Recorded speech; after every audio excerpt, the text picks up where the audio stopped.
आपण मैंने देखा पाइबे आज मेघा जितेबले मल्लिका को कहते मल्लिका बहुत अंश साथी आज महादेव को पूजा करूँ आगे ते पूजा थाली प्रस्तुत करने को पड़ो आ मल्लिका जितेबले पूजा थाली नहीं अंशक पाक आसी ए समय अनी सही पारुनी आनी एत आन्या को कहूँ आन्या तू एमती किसी कर जमी ए मल्लिका मो बापा सहित पूजा करनी आते आन्या दिमाग लगे से किसी घी थी आी घी को आनी से बाटर ढाली दौची जहाँफल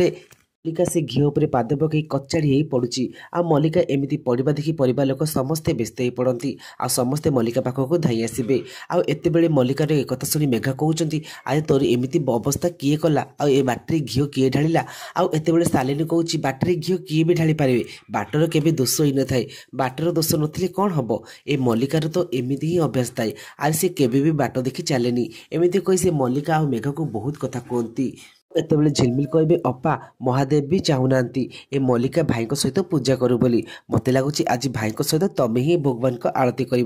फ्रेंड्स आपण कौन लगुच आज कौन आद्या आउ अंश आरती करेंगे जो हाँ ताली येस बोली कमेंट करेंगे।